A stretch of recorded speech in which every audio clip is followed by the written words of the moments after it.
আসসালামু আলাইকুম। আশা করি সকলেই ভালো আছেন। পরিবেশ অধিদপ্তরের যে নিয়োগ সার্কুলারটা, এইটার আবেদন কিন্তু আজকেই শেষ দিন অর্থাৎ লাস্ট ডেট কিন্তু আজকেই। তো আমরা কিন্তু যেকোনো সার্কুলারের আবেদন যখন শুরু হয় বা সার্কুলারটা যখন প্রকাশ হয় তখন একটা ভিডিও করি। আর যখন শেষ মুহূর্তে ১ দিন বা ২ দিন থাকে তখন আমরা ওই সার্কুলারটা নিয়ে আরেকবার ভিডিও আপলোড করি। কেউ যেন বাদ না যায়। যারা আবেদন করতে চায় তারা যেন জেনে যায় যে আজকেই লাস্ট ডেট বা আর ২ দিন বা ১ দিন আছে। তো আজকেই লাস্ট ডেট পরিবেশ অধিদপ্তরের এই নিয়োগ সার্কুলারের।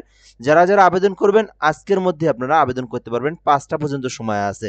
তো অবশ্যই এই ভিডিওটা আপনারা শেষ পর্যন্ত দেখবেন। কেননা এই সার্কুলারটা কিন্তু নভেম্বর মাসের মোটামুটি একটা বড় একটা সার্কুলার। তো আপনারা দেখতে পারেন কারা আবেদন করতে পারবেন, কারা আবেদন করতে পারবেন না, শিক্ষাগত যোগ্যতা, পদের নাম, বেতন স্কেল, আবেদনের পদ্ধতি, পেমেন্ট পদ্ধতি বিস্তারিত এ টু জেড আমরা আলোচনা করব। তো এই সার্কুলারটাতে কিন্তু ১৮৮ টা পদ আছে এবং এসএসসি, এইচএসসি, অনার্স ডিগ্রি পাশে কিন্তু নিয়োগ সার্কুলার আছে। তো আপনারা অবশ্যই শেষ পর্যন্ত ভিডিওটা ধৈর্য সহকারে দেখলে আপনারা বিষয়টা বুঝতে পারবেন। এখান থেকে এসএসসি, এইচএসসি সার্কুলারগুলো একটু শেষের দিকে আছে, আমরা উপর থেকে দেখে আসবো। অবশ্যই শেষ পর্যন্ত দেখবেন এবং এই চ্যানেলটাতে যদি নতুন হয়ে থাকেন সাবস্ক্রাইব করে রাখবেন। বাংলাদেশের যত নিয়োগ সার্কুলার আছে, সরকারি, বেসরকারি, জেলা পর্যায়ের সার্কুলার আছে, সকল নিয়োগ সার্কুলার এই চ্যানেলে আপলোড দেওয়া হয়। অবশ্যই সাবস্ক্রাইব করে আমাদের সঙ্গে যুক্ত থাকবেন। তো এখান থেকে আমরা শুরু করব। পরিবেশ অধিদপ্তর অধীনে রাজস্ব খাতে অস্থায়ী ভিত্তিতে নিম্নোক্ত শূন্যপদ সমূহ পূরণের জন্য প্রকৃত বাংলাদেশী নাগরিকদের নিকট হতে অনলাইনে আবেদনের জন্য আহ্বান করা যাচ্ছে। অর্থাৎ বাংলাদেশের ৬৪ জেলা যে কোনো প্রার্থী চাইলে আবেদন করতে পারবে, নারী পুরুষ সকলে আবেদন করতে পারবে এবং অবশ্যই অনলাইনের মাধ্যমে আবেদনটা করতে হবে। ১ নম্বরে আছে হিসাব রক্ষক, ১৩টি পদ আছে, ১২ গ্রেডের। এটাতে আবেদন করতে চাইলে অবশ্যই আপনাদেরকে অনার্স এবং ডিগ্রি থাকতে হবে, সেটা বাণিজ্য শাখা থেকে, তাহলে কিন্তু আবেদন করতে পারবেন। ২ নম্বরে আছে ষাট লিপিকার কাম কম্পিউটার অপারেটর, ১১টি পদ আছে।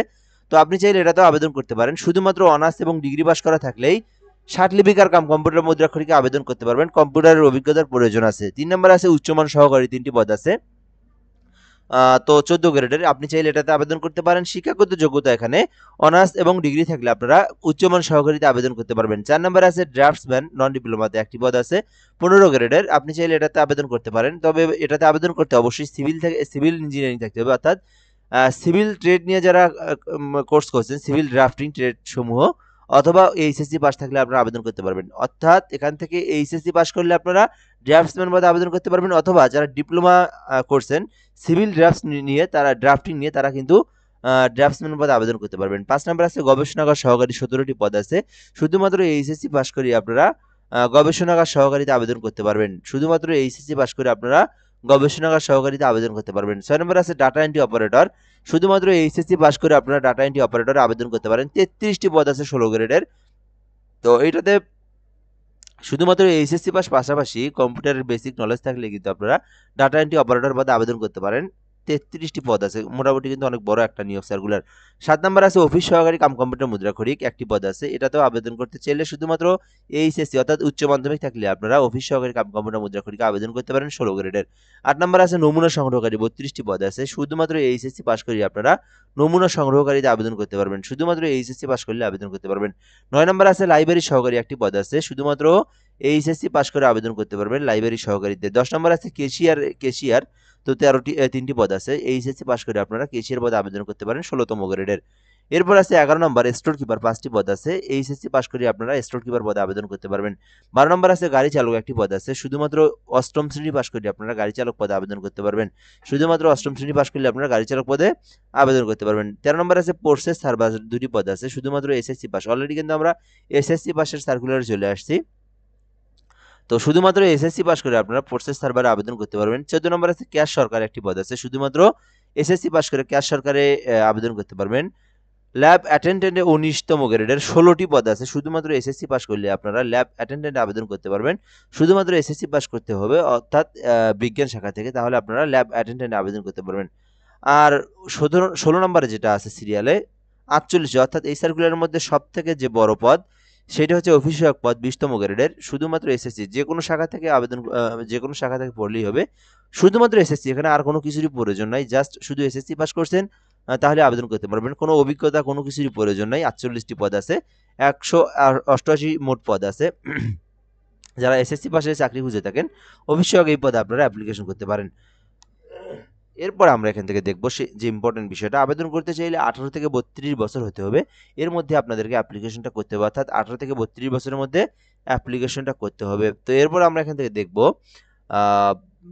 বিভাগীয় প্রার্থীদের ক্ষেত্রে 40 বছর, অর্থাৎ যারা এই পরিবেশ অধিদপ্তরে চাকরি করার অবস্থায় আছেন, তারা যদি কেউ আবেদন করে থাকে পদোন্নতির জন্য, সেক্ষেত্রে 40 বছর পর্যন্ত শিথিলযোগ্য। আর বেসিক্যালি সবার জন্য 18 থেকে 32 বছর পর্যন্ত আবেদন করতে পারবেন।